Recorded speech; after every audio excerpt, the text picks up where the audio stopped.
Hello, আমি ইন্দ্রাণী। আমার channel life with ইন্দ্রাণীতে সবাইকে স্বাগত জানাই। আজকে আমি দেখাবো বাড়িতেই কিভাবে ভিয়েতনামি চিকেন ফো বানিয়েছিলাম।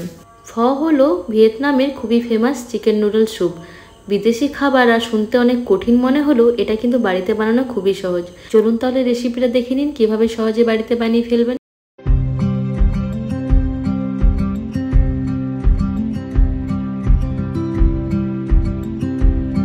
ভিয়েতনামি ফয়ের চিকেন স্টকটা যেভাবে বানানো হয় আর আমি যেভাবে ইয়াকনি পোলাওয়ের ইয়াকনিটা বানিয়েছিলাম, দুটো কিন্তু একই রকম রেসিপি। তাই সেদিনে যে ইয়াকনিটা বেঁচে গেছিলো সেটাই আজ আমি চিকেন স্টক হিসাবে ইউজ করেছি। এরপর রান্নায় যেসব বাকি জিনিসগুলো লাগবে সেগুলো আমি একটা জায়গায় রেডি করে নিয়েছিলাম। চিকেনের সলিড পিসগুলোকে পাতলা পাতলা করে চৌকো করে কেটে নিয়েছিলাম ধনে পাতা, আর ধনে পাতার যে ডাঁটিটা হয় সেটাকেও ছোটো ছোটো কুচি করে কেটে নিয়েছিলাম। কাঁচা লঙ্কা রসুনও খুব ছোটো ছোটো কুচি করে নিয়েছিলাম, আর পাতলা পাতলা করে কেটে নিয়েছিলাম মাশরুম, নিয়েছিলাম সয়া সস পরিমাণ মতো নিতে হবে, আর ছিল চিলি অয়েল। এরপর ওই পাতলা করে কেটে রাখা মাশরুমগুলোকে আমি সয়া সস দিয়ে ম্যারিনেট করে নিয়েছিলাম। কোনো রকম এক্সট্রা লবণ লাগবে না, সয়া সসে যে লবণ থাকে ওতেই হয়ে যাবে, আর অন্যরকম কোনো মশলা দেওয়ার দরকার নেই। যদি কেউ চায় তো একটুখানি গোলমরিচ গুঁড়ো দিতেই পারে, আর যদি না দেয় তাও এই সয়া সসে ম্যারিনেট করে যখন এটা ভাজা হয়ে যাবে তখন কিন্তু খুবই ফ্লেভারফুল লাগবে। আর এক্সট্রা লবণ দিয়ে দিলে খুব নোনা হয়ে যাবে, তখন কিন্তু খেতে ভালো লাগবে না। এরপর ফ্রাইং প্যানে আমি কিছুটা সাদা তেল নিয়ে নিয়েছিলাম।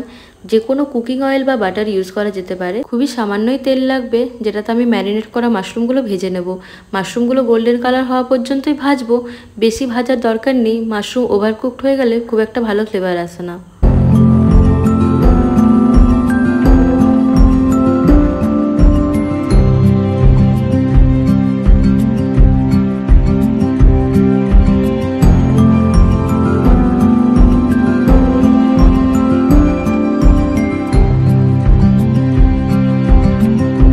এরপর একই রকমভাবে চিকেন পিসগুলোকেও আমি সয়া সস দিয়ে ম্যারিনেট করে নিয়েছিলাম। এটাতেও কিন্তু কোনো রকম এক্সট্রা লবণ আমি দিইনি, ওই সয়া সস দিয়েই ম্যারিনেট করেছিলাম। আর সাথে দিয়েছিলাম রসুন কুচি চিকেনের স্বাদটাকে ব্যালেন্স করবে বলে। কেউ চাইলে এখানে একটুখানি গোলমরিচ দিতেই পারে, আমি কিন্তু দিইনি। এতেই কিন্তু খুব ভালো টেস্ট হয়েছিল।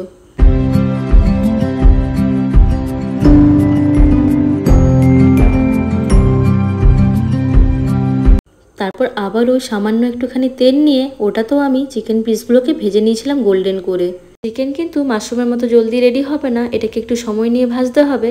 একদম গোল্ডেন কালার আর হালকা পোড়া পোড়া ভাব চলে এলে তখন চিকেনটা রেডি হয়ে যাবে।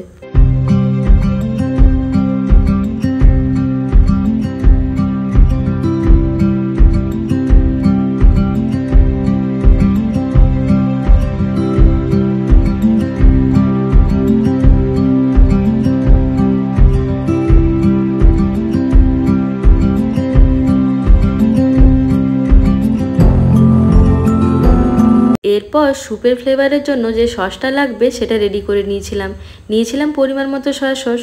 যার যতটা প্রয়োজন সে ততটা নেবে, পরে চাইলে আরও অ্যাড করা যেতেই পারে। আর তারপর ওই কুচি করে রাখা ধনেপাতার ডাঁটিগুলো দিয়ে দিয়েছিলাম ফ্লেভারের জন্য। আর লাগবে কুচনো রসুন আর কুচি করে রাখা কাঁচা লঙ্কা। কেউ যদি একটু মিষ্টি স্বাদ পছন্দ করে তাহলে এটার মধ্যে একটুখানি চিনি দেওয়া যেতে পারে। কেউ যদি চিনি না দেয় তবুও কিন্তু এটা খুবই ফ্লেভারফুল আর খুবই টেস্টি হয়।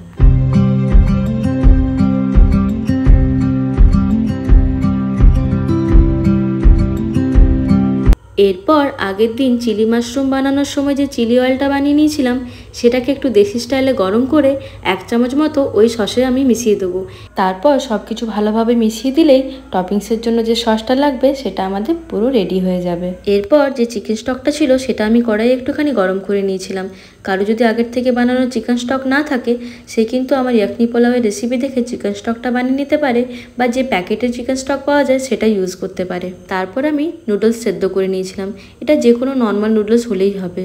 ব্যাস সব কিছু রেডি হয়ে যাওয়ার পর এরপর এটাকে আমি সার্ভ করার জন্য রেডি করে নিচ্ছিলাম। এটা সার্ভ করার জন্য এমনভাবে রেডি করতে হবে যেটা দেখলেই কিন্তু খুব অ্যাট্রাকটিভ লাগতে হবে। একটা বড় বাটির মধ্যে সেদ্ধ করে রাখা নুডলসটাকে সাজিয়ে নিতে হবে, আর তারপর একদম গরম ফুটন্ত ওই চিকেন স্টকটা ওটার মধ্যে ঢেলে দিতে হবে।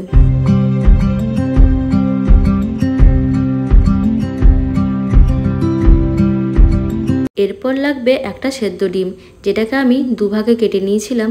এরপর ওই কেটে রাখা ডিমের টুকরোগুলোকে আমি নুডলসের ওপরে সাইড করে সাজিয়ে নিয়েছিলাম।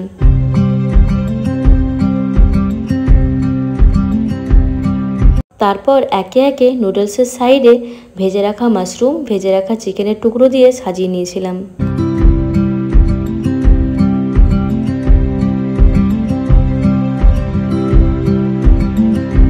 সব কিছু সাজানো হয়ে যাওয়ার পর মাঝখানে একটুখানি ধনেপাতা কুচি দিয়ে ভালোভাবে গার্নিশ করে নিয়েছিলাম।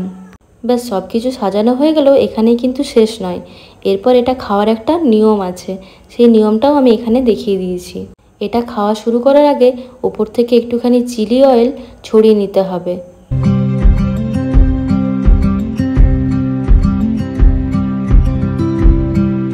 তারপর ওই যে রেডি করে রেখেছিলাম যে সয়া সসটা, সেটা একটু একটু করে ওই নুডলসের উপরে আর টপিংসের উপরে ছড়িয়ে দেবো। এই সয়া সসটাই কিন্তু পুরো খাবারের ফ্লেভারটাকে ব্যালেন্স করবে। চিকেন স্টকটাতে লবণ থাকলেও বাকি কোনো কিছুতে কিন্তু কোনো রকম এক্সট্রা লবণ ইউজ করা হয়নি। এই সয়া সসটাই সেই স্বাদটাকে ব্যালেন্স করবে, মনেই হবে না এটার মধ্যে লবণ নেই। তবুও যদি মাশরুম বা চিকেনগুলো খাওয়ার সময় কারো মনে হয় যে লবণ কম লাগছে, তারা কিন্তু ওই সয়া সসের মধ্যে ডিপ করে খেয়ে দেখতে পারো, দারুণ ফ্লেভারফুল লাগবে। আজকে একটা নতুন ধরনের বিদেশি রেসিপি কিভাবে সহজে বাড়িতে বানিয়ে ফেলবে সেটা তোমাদের সাথে শেয়ার করলাম। আর এরকম যদি ভালো ভালো ভিডিও দেখতে চাও তাহলে যারা সাবস্ক্রাইব করনি তারা কিন্তু এখনও সাবস্ক্রাইব করে দাও। আর প্লিজ ভিডিওটা ভালো লেগে থাকলে একটা লাইক করতে ভুলো না। আর যদি কিছু বলার থাকে তাহলে অবশ্যই একটা কমেন্ট করে দিও। ভালো থাকবে সবাই, দেখা হবে পরের ভিডিওতে। টাটা।